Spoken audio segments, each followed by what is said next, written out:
Vous craignez de manquer d'idées un jour ? Bonjour, c'est Bertrand, votre coach web. Bienvenue dans ce nouvel épisode du podcast, l'épisode 504. J'espère que vous avez la forme, la patate, de l'énergie, de l'envie de faire de nouvelles choses, de nouveaux projets. Et demain, je vous rappelle que nous sommes le 29 février. Et donc, ça fait un jour de bonus dans l'année pour trouver de nouvelles idées, pour créer un nouveau contenu, pour faire quelque chose de nouveau.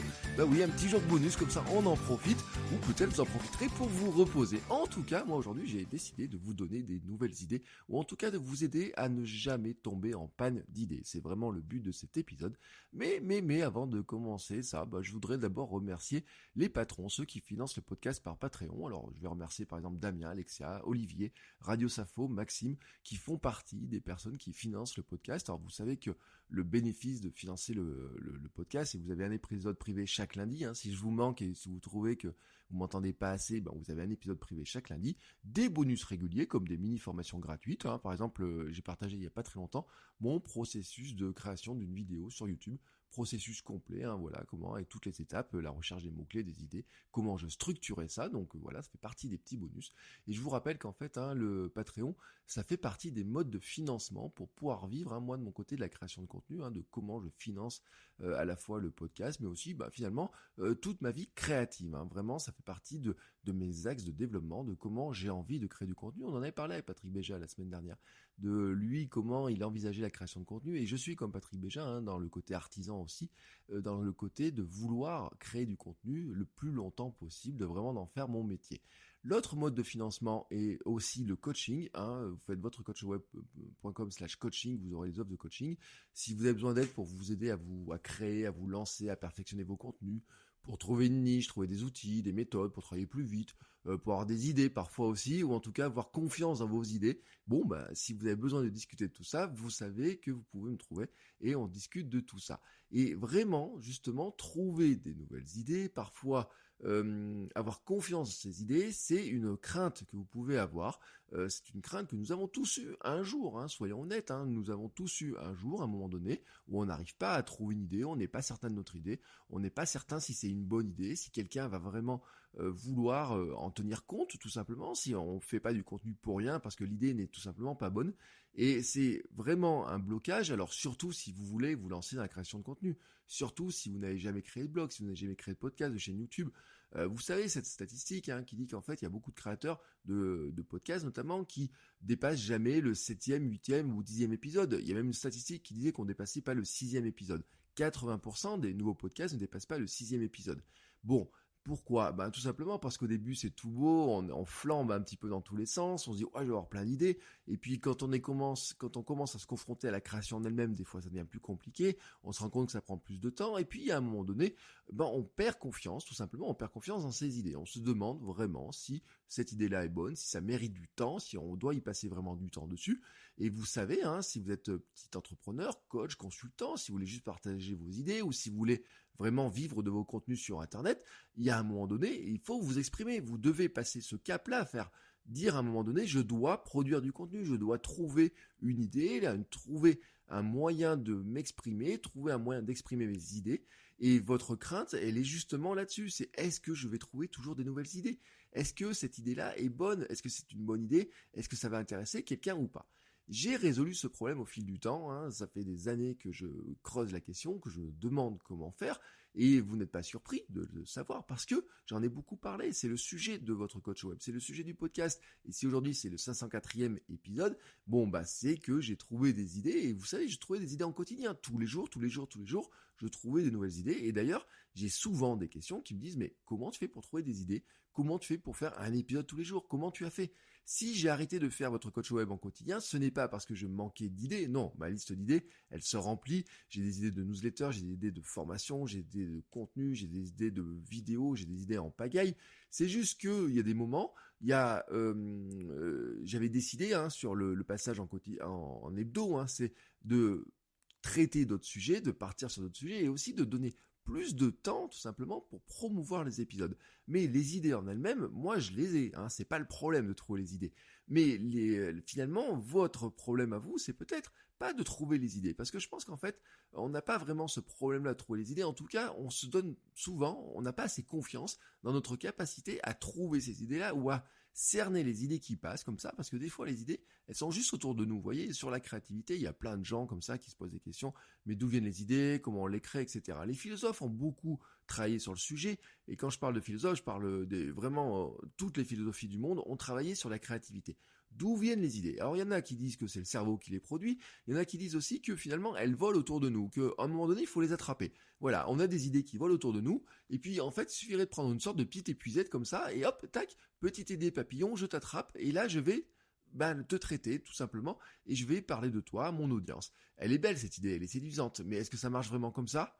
Bah oui. Bah oui, alors bien sûr, c'est un peu moins magique, hein, c'est un peu moins poétique que ces petits papillons qui volent autour de nous, mais imaginez comme ça que vous ayez plein de papillons qui volent autour de vous, et vous disiez, bah comment je fais pour en attraper un, comme ça, le regarder, ce papillon, en prendre soin, le développer, vraiment qu'il grandisse, j'ai envie de dire, hein, même si un papillon ça grandit pas très longtemps, mais qu'il grandisse, en faire une idée encore plus jolie à partager avec mon audience, à partager avec des gens qui seront intéressés, et que je vais aider par ce biais-là.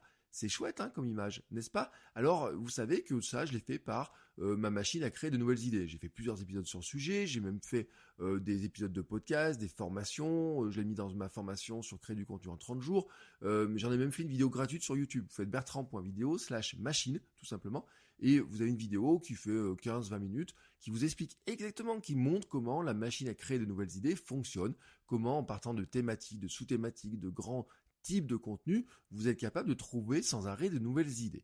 Mais aujourd'hui, ce que je voudrais faire, c'est vous donner encore d'autres sources faciles pour trouver des nouvelles idées. En fait, il n'y a pas de magie hein, dans cette histoire-là. Les papillons, ça paraît un petit peu magique comme ça, mais vous n'avez pas besoin d'outils techniques. Hein. Finalement, vous avez tout. Tout sous les yeux. Vous aurez de nouvelles idées à foison, vous aurez de nouvelles idées qui viendront tout simplement de votre quotidien. J'ai divisé en fait cet épisode hein, en 3 grandes sources d'idées. 3 grandes sources vraiment qui vont vous permettre de trouver des idées. La première source, la première motivation, c'est vous d'apprendre quelque chose, de mieux comprendre un concept en l'expliquant à quelqu'un d'autre. J'ai souvent dit, je le répète, que le verbe apprendre, hein, le verbe enseigner, on peut les utiliser dans 2 sens. Il y a ce qu'on apprend nous, hein, il y a ce qu'on nous enseigne, et ce que nous enseignons aux autres, ce que nous apprenons aux autres. Et en fait, le meilleur moyen d'apprendre quelque chose, nous, c'est de l'apprendre aux autres. Donc, vraiment, l'idée de cette idée, hein, si je peux dire, la sous-idée, c'est de se dire comment je fais pour mieux appréhender un concept, comment je fais pour mieux comprendre parfois mon métier, mieux comprendre ce que je lis, ce que j'écoute, ce que j'entends, comment je fais pour mieux l'assimiler, tout simplement, et c'est ce que disait Einstein, tout simplement, hein, est-ce que vous avez la capacité d'expliquer ça à quelqu'un d'autre? Si vous avez la capacité d'expliquer quelque chose de compliqué simplement à quelqu'un d'autre, c'est que vous l'avez totalement intégré, que vous en avez compris tous les tenants, les aboutissants. Ce n'est pas forcément simple sur certains concepts, et en fait, plus vous exercez à le faire, et plus ça deviendra facile. Même ce que vous maîtrisez au quotidien, même votre métier, je suis sûr qu'il y a des sujets, vous n'êtes pas capable de les expliquer si facilement que ça. Si je n'ai pas fait votre coach web pour vous expliquer comment créer du contenu, comment trouver des idées par exemple, je n'aurais pas trouvé finalement les concepts, les idées qui me permettent de les expliquer beaucoup plus simplement. Et vraiment, je le dis, hein, votre coach web, pour moi, c'était une formidable source d'apprentissage, et ça reste une formidable source d'apprentissage, tout simplement parce que pour vous expliquer ce que moi et mon métier depuis finalement plus de 20 ans, il y a un moment donné, j'ai dû trouver un moyen de le simplifier, d'aller chercher les idées. Alors en plus, moi, mes talents, hein, j'ai fait, alors ça j'en ai parlé par ailleurs, mais j'ai une certaine appétence pour les idées, mais les idées, à un moment donné, il faut arriver à les rendre plus palpables, vous voyez, plus les rendre concrètes, voilà, tout simplement. Comment on les rend plus concrètes? Et vraiment, cette manière-là de créer du contenu, c'est de se dire, j'ai lu quelque chose, voilà, vous lisez un livre, expliquez-le, vous voulez creuser un concept, un sujet, quelque chose que vous avez entendu, quelque chose qui commence un petit peu à vous titiller, quelque chose que vous ne comprenez pas bien, vous voyez, dans votre domaine, quelque chose que vous avez commencé à toucher du doigt. Alors, toucher du doigt, ça peut être par exemple, si je suis dans la photo, ça pourrait être de dire, tiens, je commence à regarder les photos, je me rends compte qu'on peut faire du sténopé. Alors, vous dites, le sténopé, tiens, ça a l'air sympa, qu'est-ce que c'est, etc.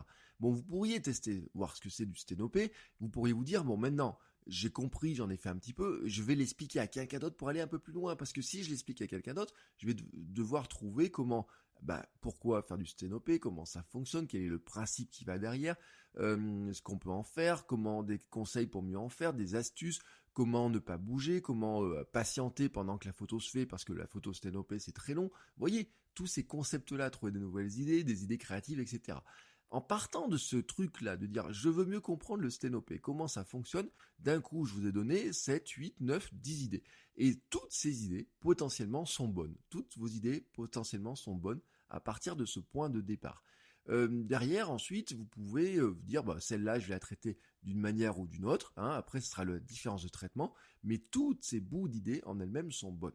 Vous pouvez progresser comme ça dans votre métier par la compréhension de ce que vous faites. Le meilleur moyen de lire un livre serait par exemple d'extraire les grands concepts, de prendre des notes sur les grands concepts. Moi, je fais des mind maps sur mes livres. Et donc, dans les mind maps, qu'est-ce que je fais? Je garde les grands concepts. Mais ensuite, chaque grand concept, bon, si je veux pas l'oublier, si je veux vraiment l'intégrer, si je veux vraiment le creuser, je dois faire deux choses. La première chose, c'est vraiment essayer de l'appliquer. La deuxième chose, et là je sais que c'est là le meilleur moyen pour moi vraiment d'arriver à l'intégrer, c'est de dire d'une part je l'applique et ensuite j'explique comment je l'ai appliqué. Je le traduis, je vous le retransmets à vous, je le retransmets dans des vidéos, je le retransmets peut-être dans quelque chose qui est écrit, dans un billet blog, dans une photo sur Instagram, je sais pas, mais je le retranscris, c'est le meilleur moyen pour moi de l'intégrer. Et en fait, un livre, par exemple, peut-être que je lis, en ce moment, je lis certains livres, par exemple, sur le storytelling ou sur les newsletters, sur des choses comme ça. Il y a un livre, par exemple, il y a 10 grandes idées qui sont intéressantes là-dedans. Vous voyez, ça me donne 10 grandes idées de contenu, mais peut-être même, ça me donne des ramifications vers des sous-idées. Vous voyez, peut-être là-dedans, ce livre-là permettra d'avoir 15, 20, 30 idées, tout simplement, par le biais des grandes idées, des grandes thématiques. Et en creusant, je vais me rendre compte qu'il y a des sous-idées, qu'il y a des ramifications, et qu'il y a des ramifications vers des choses que j'ai pu tester, vers des choses que je dois tester, par des choses que j'avais pas vraiment perçues, mais que je veux comprendre. Et comme ça, en fait, tout simplement, il y a des nouvelles idées qui naissent. Et vous voyez, par ce simple, la lecture d'un livre, et là je vous parle d'un livre qui coûte 6 euros, vous voyez, vous vous rendez compte la rentabilité de ce livre. Un livre qui coûte 6 euros que j'ai lu en 3 heures environ, me donne peut-être 15 à 20 nouvelles idées, voire peut-être un peu plus. Je trouve ça, j'ai dit qu'il n'y avait pas de magie, mais en fait je trouve que si, il y a un petit peu de magie dans cette histoire-là, soyons honnêtes. Donc ça, c'était la première moyen, c'est vraiment de dire, j'apprends mieux en apprenant aux autres, c'est la première grande source d'idées. La deuxième source d'idées, la deuxième grande motivation, le deuxième point que vous pouvez avoir, c'est exprimer un avis contraire. Et vous savez qu'en fait, il y a des avis qui viennent de partout. Dans votre environnement, il y a plein d'avis, des idées que vous pensez pas forcément mauvaises, mais vous dites, moi je pense différemment. Ça peut être des avis d'experts, des avis de non-experts. Vous voyez des gens qui ont aussi des fausses idées. Les fameux, les gens pensent que. Alors les gens pensent que, et vous voyez, j'ai commencé un petit peu par ça. Les gens pensent que la créativité, c'est réservé aux génies, à ceux qui ont des idées tout le temps, que eux, ils ont un cerveau qui est fait vraiment différemment, que en fait que leur cerveau, il est fait différemment. Et moi, en fait, ce que je vais vous prouver, que c'est pas le cas. Vous voyez, c'est exactement le sujet de cet épisode de podcast. J'ai dire vidéo, c'est à force de faire de la vidéo, mais de ce sujet de podcast, c'est exactement ça. Ça part de ce point-là, vous voyez, les gens pensent que avoir des nouvelles idées, c'est compliqué. Les gens pensent que ils n'auront jamais, eux, de nouvelles idées, qu'ils sont forcément confrontés à un blocage parce qu'ils ne sont pas capables d'en avoir. Non, moi, en partant de ce principe-là, je pense que vous tous, là, qui écoutez cet épisode, vous êtes tous capables d'avoir des idées à foison, que c'est facile d'avoir des idées à foison, à condition d'avoir les bons outils pour avoir des idées.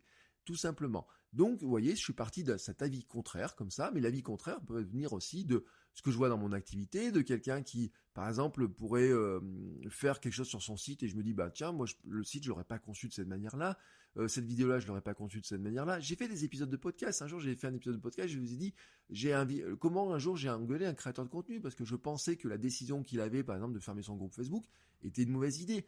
Des fois, ça peut être des reportages, des documentaires sur Netflix. Par exemple, si vous êtes dans le sport, vous avez vu un documentaire comme The Game Changer sur comment devenir vegan pour devenir plus musclés, plus forts, plus endurants, etc.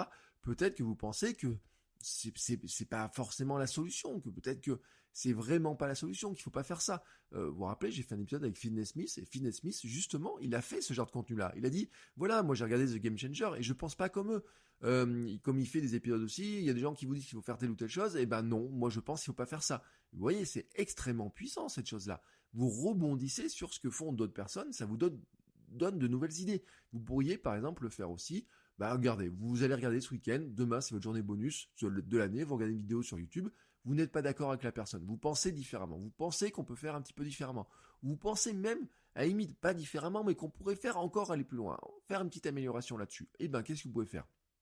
un contenu là-dessus. Hein. Pourquoi pas répondre directement sur YouTube au créateur? Vous faites une vidéo, vous mettez un commentaire, vous pouvez envoyer un petit message, vous pouvez faire vous un contenu sur votre podcast et dire bah tiens, l'autre jour j'ai vu une vidéo, moi je me suis rendu compte que je pense totalement différemment ou que je pourrais améliorer les choses, etc.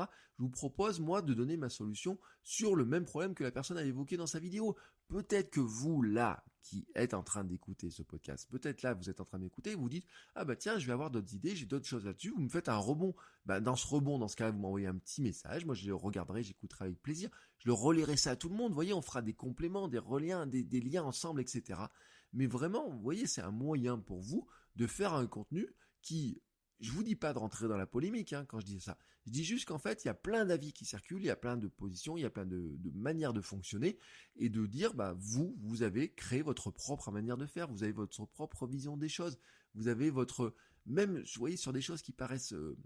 classique, j'ai envie de dire, enfin classique. Courir, tout le monde pense qu'on sait courir. Il y a des gens qui disent, voilà, pour courir, il faut telle ou telle chose, etc.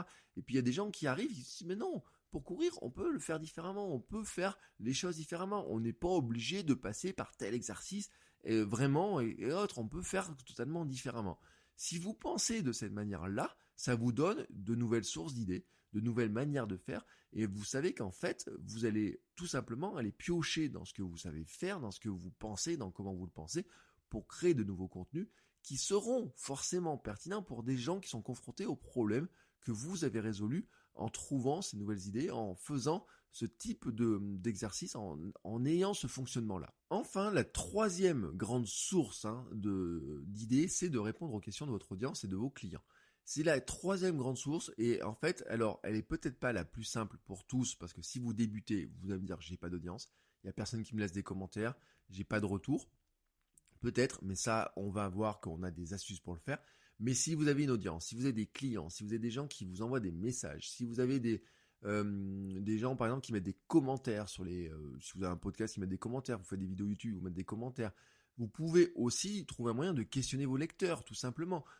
Si vous avez un petit peu d'audience, par exemple, vous pouvez mettre un sticker dans les stories sur Instagram. Moi, c'est ce que je fais sur Kilomètre 42. Je mets un sticker dans mes stories, je pose une question, je dis voilà, la semaine prochaine, je vais parler de tel ou tel sujet. Est-ce que vous avez des questions là-dessus? Donc, j'ai des questions qui remontent. Je pose des questions dans mes newsletters, je pose des questions, bien sûr, il y a des questions qui sont posées dans les coachings, dans les réunions qu'on peut faire, dans les formations. Moi, mes cours, souvent, les questions que me posent les élèves quand ils m'en posent, c'est souvent des matières à réflexion. Le nombre de formations que j'ai fait, je faisais beaucoup de journées de formation en présentiel, j'allais dans des entreprises. Je le fais un petit peu moins en ce moment, mais je l'ai fait beaucoup. Hein. Il y a des semaines, je passais 3 ou 4 jours de la semaine à faire des formations auprès de professionnels qui me posaient de nombreuses questions. Ces nombreuses questions me faisaient réfléchir. Sur l'instant, on réfléchissait ensemble. Et puis, par moment, je revenais, je disais, tiens, ça, c'est un point intéressant. Il y a souvent des épisodes de votre coach web, si vous avez tous écouté, vous le savez. Il y a des épisodes où je dis, bah, l'autre jour, j'étais en formation, quelqu'un m'a posé telle question. Et voilà ce que j'en pense. Par exemple, hier, l'épisode de créer un podcast génial maintenant, hein, pas plus tard qu'hier, donc le dernier épisode sur faut-il avoir un compte Instagram pour promouvoir son podcast, vient d'une question, d'une réflexion que l'on m'a fait en coaching. En coaching, voilà, tout simplement, on pose la question, lundi, on me dit, bah tiens, est-ce qu'il faudrait créer un compte Instagram pour promouvoir un podcast? Et vous voyez, à partir de là, on en discute, on réfléchit là-dessus, on travaille là-dessus, et puis au fil de la semaine, il y a des nouvelles idées qui viennent, ça, j'affine ma réflexion, etc. Et je me dis, de toute façon, il va écouter le podcast, donc je vais lui faire une autre réponse, et je pense que cette réponse peut intéresser tout le monde. Et c'est vraiment cette matière-là, vous voyez, ce bout de matière-là, pour moi, c'est vraiment très intéressant, parce que si quelqu'un vous pose la question, il n'est pas le seul à se poser la question. Il y a des nombreuses personnes qui se posent la question. Mais vous savez, moi je vois dans ma classe, des fois j'ai 100 personnes dans la salle, je pose une question, il y a une personne qui lève la main qui me pose une question. Mais en fait, il y en a plein à côté qui vont noter la réponse parce qu'ils disent ouais, ça c'était une bonne question. Moi j'ai pas osé la poser. Et donc vous, c'est intéressant même s'il y a que une ou deux personnes qui vous posent des questions, notez ces questions-là parce qu'elles sont super intéressantes pour vous. Mais en fait, vous allez me dire oui, mais moi j'ai pas d'audience, je commence, j'ai pas de clients. Je veux me lancer, je ne sais pas vraiment par quoi commencer. Alors, bien sûr, pour avoir des questions, bah, des fois, quand vous en parlez dans votre entourage, il y a des gens qui peuvent vous poser des questions. Si vous en parlez à vos amis, à vos collègues de travail, etc., il y a des gens qui peuvent vous poser des questions. Parce qu'ils vous voient faire, ils vous voient agir. Je suis sûr, hein, tout à l'heure je parlais de photos, je suis sûr que si vous partez avec votre appareil photo à la pause déjeuner, qu'il y a quelqu'un qui voit que vous avez votre appareil photo à la main, un jour il vous a posé une question. Il vous a demandé, il vous a posé la question. Si par exemple vous faites du vélo, vous allez tous les jours travailler en vélo et que vous voulez faire du contenu sur comment je vais travailler en vélo, comment ça me fait du bien pour mon cerveau. Je suis sûr que si vous allez travailler tous les jours en vélo, qu'il y a quelqu'un qui travaille pas en vélo, vous allez un jour poser la question de dire mais comment t'as fait ça, comment tu fais ça, tu crains pas d'avoir trop chaud, comment tu fais ça, t'as pas peur des voitures, t'as pas peur de ça, etc. Vous voyez toutes ces questions-là, bah, ce sont des sources de questions qui peuvent donner lieu à plein d'idées pour faire du contenu. Et puis si vous n'avez pas ça, bah, qu'est-ce qui vous reste? Eh ben vous avez Internet, Internet autour de vous. J'en ai parlé hein, dans une formation que j'ai fait qui s'appelle Audience minimum viable, où j'avais sous-titré Rentrer dans la tête de votre audience. Et dedans, je vous donne quelques pistes. Alors, je vais vous les donner carrément. Vous voyez, là, je vous donne les pistes. Par exemple, vous avez des sites comme Quora. Vous savez, Quora, c'est des trucs questions-réponses. Vous auriez les forums, vous auriez les groupes Facebook aussi. Allez dans des groupes Facebook sur votre thématique. Il y a plein de gens qui posent des questions. Moi, par exemple, je suis dans des groupes Facebook sur le marathon, sur la course à pied. Il y a plein de gens qui posent des questions sur est-ce qu'il y a une difficulté à tel endroit, j'arrive pas à m'entraîner comme ça, comment vous trouvez du temps, comment vous alimentez, comment faire ça, comment vous faites pour dormir, est-ce que vous dormez assez longtemps, est-ce que vous n'avez pas des conseils pour accrocher votre dossard. Vous voyez toutes ces questions-là qui vous paraissent, alors si vous courez pas, ces questions-là vous auront jamais intéressé. Si vous courez, ces questions-là, elles vous trottent dans la tête, et à un moment donné, elles vous trottent dans la tête. Ben là, c'est une bonne source, vous voyez, Facebook, il y a des milliers, des centaines de milliers de groupes. Cherchez, vous n'avez même pas besoin de participer. Vous allez dans un groupe, vous regardez, vous rentrez, vous êtes là, vous regardez ce qui se passe un petit peu. Vous n'avez pas besoin de passer du temps à répondre aux questions directement dans le groupe si vous voulez. Vous pouvez directement en fait juste happer comme ça les questions. Vous voyez, vous les happez. Moi, ce que je fais en fait, c'est que je vois une question, je fais une copie d'écran, hop, je la balance dans Evernote. Et dans Evernote, j'ai toute une liste de questions comme ça qui sont présentes. Et puis, je peux aller piocher dedans. J'ai plein d'idées qui sont comme ça. Vous n'êtes pas obligé de prendre Evernote, vous pouvez prendre n'importe quel logiciel qui vous permet de prendre des notes, vous pouvez faire des copier-coller, vous trouvez votre méthode, mais vous avez compris le principe. Il y a d'autres endroits, hein, pareil aussi. Par exemple, vous pourriez faire, aller sur YouTube. Sur YouTube, vous pouvez regarder les vidéos, mais vous pouvez regarder aussi les commentaires des vidéos. Si vous avez des vidéos, il y a beaucoup de gens qui posent des questions, qui mettent des commentaires. Bon, il y a des commentaires de dire ah bravo, j'adore tout ce que tu fais. Mais il y a des gens qui disent ah bah tiens aussi, attends, moi je voudrais bien tel matériel. Tiens, t'as vu, par exemple, j'ai fait une vidéo sur le matériel que j'utilise pour faire des photos, des vidéos à l'iPhone. Et il y a plein de gens qui m'ont dit mais tiens, c'est quoi ton trépied, c'est quoi le matériel, comment tu branches ça, avec quel logiciel tu utilises, quel est tel ou tel outil que tu as pris, comment tu utilises ça, comment tu fais ça. Vous voyez toutes ces questions-là qui remontent, et ben tout simplement, c'est des questions de mon audience. Et à chaque fois, je peux me dire bah tiens, je prends cette question-là, je rebondis tout simplement. Je vais arriver à faire un rebond et en parler là-dessus. Ce qui veut dire d'ailleurs au passage, c'est que si vous aimez bien un créateur de contenu et si vous voulez vraiment l'aider, une manière de l'aider aussi, c'est que si vous voyez un contenu qu'il a fait, par exemple une vidéo sur YouTube, et que vous trouvez que cette vidéo est intéressante, et que vous voulez un petit peu un complément, posez-lui la question, mettez-lui un commentaire, vous allez l'aider parce que vous allez lui permettre aussi d'avoir des nouvelles idées, de compléter ses premières idées. Vous, ça va être intéressant parce qu'il va vous répondre, et donc il va vous permettre, vous, de creuser encore un peu plus ce sujet, mais lui, en fait, vous l'aidez. C'est une manière d'aider les créateurs de contenu aussi, c'est de leur donner des nouvelles idées, en leur disant tout simplement comment vous pouvez les aider. Vous voyez, c'est une manière comme ça. Je vous ai parlé de YouTube, faites pareil sur Amazon. Il y a des livres, vraiment, si vous prenez des livres, par exemple des livres qui sont beaucoup lus, il y a des livres qui n'ont pas beaucoup de commentaires, mais il y a des livres qui ont beaucoup de commentaires. Si vous allez regarder les commentaires dans les livres Amazon, il y a bien sûr des commentaires qui disent ce livre est nul, ce livre est génial, j'ai beaucoup appris. Et puis il y a des commentaires de gens qui disent alors moi j'aurais bien aimé qu'il creuse tel ou tel sujet. Voilà, il a parlé de tel sujet, mais j'aurais bien aimé que l'auteur parle de tel ou tel sujet. Là-dessus, c'est super intéressant. Là, vous avez une source pour trouver de nouvelles idées. Vous avez une source vraiment super intéressante pour trouver de nouvelles idées. Maintenant, récapitulons donc les 3 grandes idées. Mieux apprendre en apprenant aux autres, tout simplement. Exprimer une opinion et justifier un avis contraire, c'était le 2e sujet. 3e idée, répondre aux questions que l'on vous pose ou que l'audience cible, que vous ciblez pose sur des forums, sur des groupes, dans des vidéos, etc. Ailleurs, si vous n'avez pas d'audience qui vous pose directement les questions. Essayez ces 3 méthodes et vous verrez que c'est extrêmement efficace. Avant de nous quitter, je voudrais vous faire un petit rappel, un petit appel à l'action, vous savez, c'est habituel, de mettre une petite note et un petit commentaire sur Apple Podcast. Vous savez que ça aide les podcasts. Je le répète sans arrêt dans Créer un podcast génial maintenant, mon podcast sur le podcasting, qui vraiment, je le dis, c'est un moyen de développer son podcast, hein, c'est un moyen aussi d'avoir des retours, des avis, d'avoir un petit peu le sentiment des gens qui écoutent tout simplement. Et je voulais remercier à ce passage Sourali 2001 qui m'a laissé un commentaire super sympa qui dit: j'adore l'intro et cette énergie à travers le micro. Bertrand nous emmène avec lui dans ses histoires pleines d'inspiration. Merci, avec un point d'exclamation. Merci à toi Sourali, merci pour ce commentaire, merci pour ta note, merci surtout pour le temps que tu prends à écouter, et j'espère que je t'aide à vraiment arriver à trouver des histoires pleines d'inspiration. Et l'inspiration, c'est une chose, et j'espère que j'arrive, vous tous, à vous aider à créer du meilleur contenu, à vous lancer dans la création de contenu, à faire de nouvelles choses, à avoir de nouvelles idées, à structurer vos idées, à trouver du temps, peut-être structurer du temps. Dites-moi en tout cas, vous avez compris, après cet épisode, que si vous avez des questions, n'hésitez pas, vous m'envoyez un petit message, vous allez sur vous pouvez venir par exemple sur les réseaux sociaux, vous pouvez venir sur le site, votrecoachaweb.com. Je vous rappelle que les notes de l'épisode, faites votrecoachaweb.com/504, vous aurez les notes de cet épisode avec un résumé des grandes idées. Vous avez aussi un formulaire de contact. Si vous avez une question, vous m'envoyez une petite question comme ça par formulaire de contact. Soit je vous réponds en privé, probablement d'abord, je vous répondrai en privé, mais peut-être ça me donnera une idée pour trouver des nouvelles idées de contenu, pour arriver finalement à faire de nouveaux épisodes, encore avec de nouvelles idées qui viennent tout simplement de vous. Voilà. Sur ce, il me reste à vous souhaiter un très bon week-end. Je vous rappelle que demain, nous sommes donc le 29 février, donc c'est le jour bonus dans l'année, par rapport aux autres années. On a une journée bonus.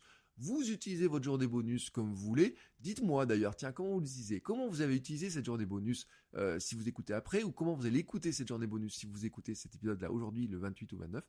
Comment vous comptez utiliser cette journée bonus? Est-ce que c'est pour créer du contenu? Est-ce que c'est pour vous reposer? Est-ce que c'est pour manger en famille avec vos amis? Est-ce que c'est pour faire une nouvelle vidéo sur YouTube? Est-ce que c'est pour lancer un podcast peut-être? Est-ce que c'est pour faire un nouveau billet de blog? Dites-moi tout, j'ai envie de le savoir.